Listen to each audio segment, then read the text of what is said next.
जगदीशपुर के गांव आधार में राजा राम यादव का परिवार रहता था।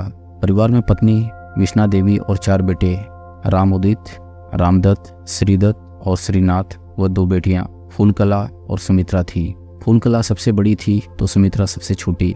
राजा राम खेती किसानी का काम करते थे, उसी से परिवार का भरण पोषण होता था। उन्होंने एक के बाद एक सभी बच्चों का विवाह कर दिया सिवा श्रीनाथ के। श्रीनाथ का विवाह भी उसकी छोटी बहन सुमित्रा ने कराया था। दरअसल सुमित्रा का विवाह अमेठी के ही गांव बसंतपुर में रामशंकर से हुआ था। बसंतपुर में सुमित्रा की ससुराल के पड़ोस में संजू नाम की युवती रहती थी। उसकी मां का देहांत हो चुका था। पिता गुलरे यादव थे। संजू की बड़ी बहन मंजू का विवाह हो चुका था। घर में सिर्फ बाप बेटी रहते थे। सुमित्रा और संजू की आपस में खूब पटती थी। यही वजह थी कि सुमित्रा उसे अपनी भाभी बनाने को तैयार हो गई।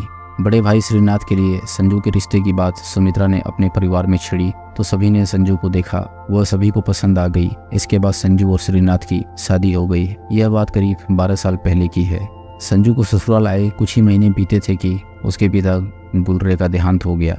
पिता की मौत के बाद घर में कोई दिया बाती करने वाला भी नहीं रहा।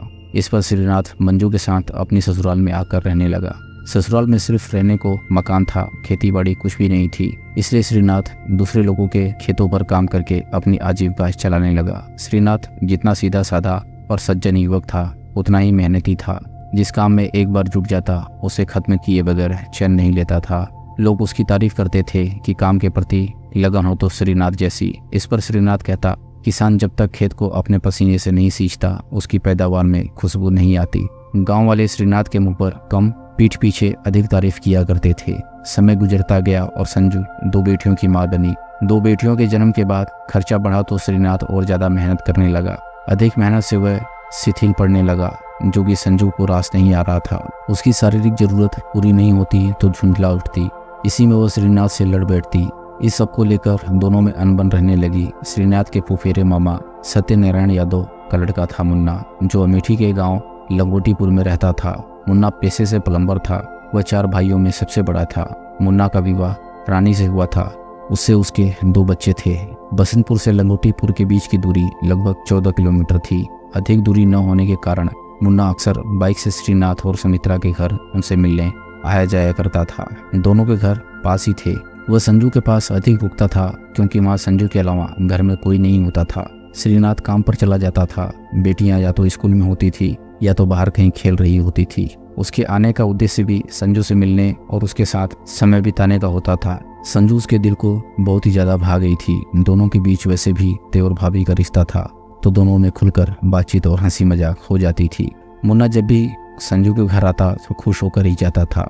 ऐसे ही एक दिन मुन्ना संजू के सामने श्रीनाथ की तारीफ कर रहा था। भाभी, मेरे घर वाले कहते हैं मेहनत करने का सबक श्रीनाथ से ले लो। एक बार जिस काम को करने लगे उसे पूरा किए बगैर दम नहीं लेता। पति की प्रशंसा सुनकर संजू मुस्कुराई लेकिन बोली कुछ नहीं। मुन्ना ने समझा संजू मनी मन गदगद हो रही है, इसलिए उसने तारीफ के पुल बांधना जारी रखा। सच भाभी, श्रीनाथ भैया जिस तरह मेहनत करते हैं उसी को कहते हैं किसी काम में अपने आप को झोंक देना। गांव का हर आदमी तारीफ करता है श्रीनाथ भैया की।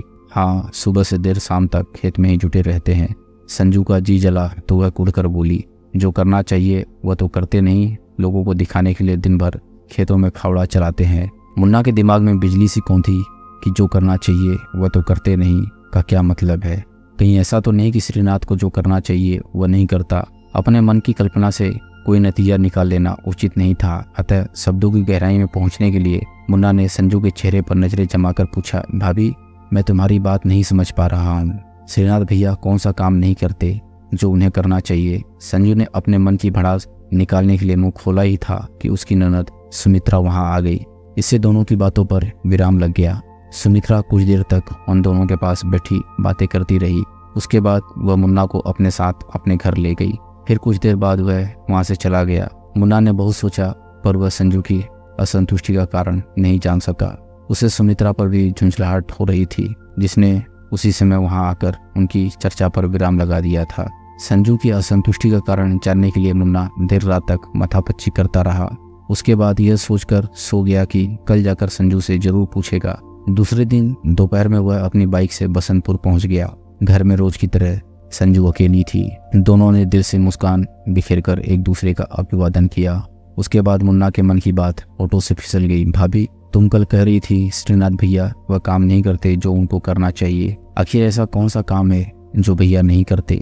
संजू ने गहरी सांसों से मुन्ना को देखा, उसके बाद मुस्कुरा कर बोली, कल से इसी उधेड़-बुन में लगे हो क्या कि भाभी का ऐसा कौन सा काम है जो उनके पति नहीं करते? नहीं, ऐसा कुछ नहीं है। मुन्ना ने फौरन बात संभाली, कोई बात अधूरी रह जाए तो मेरे मन को मत्ती रहती है। कल तुम बताने जा रही थी कि सुमित्रा आ गई। संजू ने सुमित्रा की आंखों में आंखें डालकर प्रश्न किया। उसी बात को जानने के लिए बेचैन हो? हाँ भाभी, मुन्ना बोला। श्रीनाथ भैया की तो पूरे गांव में तारीफ होती है कि आज का काम वो कल पर नहीं छोड़ते, पूरी लगन व मेहनत से अपनी जिम्मेदारी पूरी करते हैं। इसके विपरीत तुम्हारा कहना है कि भैया वह काम नहीं करते जो उनको करना चाहिए। संजू के मुंह से हासी निकली। बता दूंगी तो उससे क्या फायदा होगा? जो काम वह नहीं करते वह क्या तुम कर दोगे? मुन्ना के बदन में सनसनी सी होने लगी। संजू का रूप और बातें मुन्ना को लुभा रही थी। हालांकि उसकी पत्नी भी सुंदर थी, लेकिन बीवी की सुंदरता पति को हमेशा ही तो अपने पास में जकड़ कर नहीं रख सकती। मुन्ना को भी रूपसी पत्नी घर की मुर्गी दाल बराबर लगने लगी थी। मन में कामुकता के भाव जागे तो उसने निश्चय कर लिया कि यदि संजू शारीरिक रूप से असंतुष्ट हुई तो वह उसकी संतुष्टि के लिए तुरंत स्वयं को पेश कर देगा। वह उत्साह से भरकर बोला, अपने होते हुए भाभी को परेशान थोड़ी ही देख सकता हूँ, काम बोलकर देखो, मैं कर दूंगा। संजू ने तुरंत अपनी बाहें मुन्ना के गले में डाल दी। मुन्ना के शरीर में सिहरन तो दौड़ी। संजू के इस अप्रायश्चित प्रस्ताव से नासमझ बनते हुए वह बोला, क्या करूं? वही जो एक मर्द किसी औरत के साथ करता है, संजू ने कहा। मुन्ना के शरीर में दौड़ रही कामुक सिहरन में इजाफा हुआ। इसके बाद मन पर अजीब सी बदहवासी थी। इसी वजह से कुछ करना चाहकर भी कुछ न कर सका। मुन्ना को सूखे ठूंठ की तरह खड़ा देखकर मंजू ने ही पहल की। वह अपने चेहरे को उसके इतना करीब ले आई कि सांसों से सांसें टकराने लगी। उसके बाद वह आवाज को नसीली बनाकर बोली, मैं दुख के अंधेरे में जी रही हूँ। मेरी आरजू है कि तुम मेरी देह से आत्मा तक सुख की रोशनी भर दो। इसके साथ ही उसने मुन्ना के होंठ चूम लिए। अब शक की गुंजाइश नहीं रह गई कि संजू प्यासी नदी थी। उसने मुन्ना के होंठ चूमकर सीधा संदेश दिया कि वह देवर भाभी के बीच होने वाला साधारण मजाक नहीं कर रही थी, बल्कि उसे देह सुख की तलाश थी। इसके लिए उसने मुन्ना को चुना था। संजू ने होंठ चूमे तो मुन्ना का हौसला बढ़ गया। उसने भी बाहें संजू के गले में डाल दी और उसकी आंखों में देखते हुए मुस्कुराया, तो यह है वह काम जो श्रीनाथ भैया नहीं करते। और नहीं तो क्या, कोई पत्नी क्या यूं ही दूसरे बाजुओं का सहारा तलाश करती है?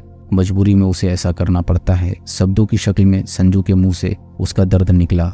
वह तो अपनी सारी एनर्जी खेतों में ही खर्च कर देते हैं। जिस्म भी इस कदर थका लेते हैं कि नहा धोकर खाना खाने के बाद सीधा बिस्तर सूझता है। अपना दुखड़ा सुनाते हुए संजू ने मुन्ना से सीधा प्रश्न पूछ लिया, क्या तुम भी अपनी बीवी से दूर दूर रहते हो? नहीं भाभी, हम दोनों बराबर एक दूसरे की जरूरतों का ख्याल रखते हैं, लेकिन मेरे पति देव को मेरी जरूरतों का ख्याल रत्ती भर भी नहीं करते। संजू को बाहों में कसकर अपने से सटाते हुए मुन्ना बोला, फिक्र मत करो भाभी, अब तुम्हारा काम मैं कर दिया करूंगा। संजू अपना चेहरा पास ले आई, इतना पास कि दोनों की सांसें एक दूसरे के चेहरे से टकराने लगी। संजू ने हौले से पूछा, कब हो जाएगा? आज, बल्कि यह कहो कि अभी। औरत की जवानी किसी तूफान से कम नहीं होती, एक तूफान घर में और एक तूफान बाहर। संजू ने सूखी से आंखें नचाई, इन दो तूफानों को संभालने में तुम तो नहीं डूब जाओगे भाभी? ईश्वर ने मर्दों को बनाया ही है हसीन तूफानों से टकराने और उन्हें शांत करने के लिए। ठीक है, आज आजमा ही लेती हूँ तुमको। इसके बाद दोनों ने अपनी मर्यादाएं लांघ दी। तूफान थमने के बाद संजू मुन्ना को प्रशंसा की दृष्टि से देख रही थी, क्योंकि मुन्ना उसकी कसौटी पर खरा उतरा था। उस दिन के बाद से उनके बीच लगभग हर रोज ही अनैतिक खेल खेला जाने लगा। दोस्तों, अगर आपको कहानी पसंद आ रही हो तो वीडियो को लाइक करें और चैनल को सब्सक्राइब करें। हम ऐसी मज़ेदार कहानियाँ आपके लिए लाते रहेंगे।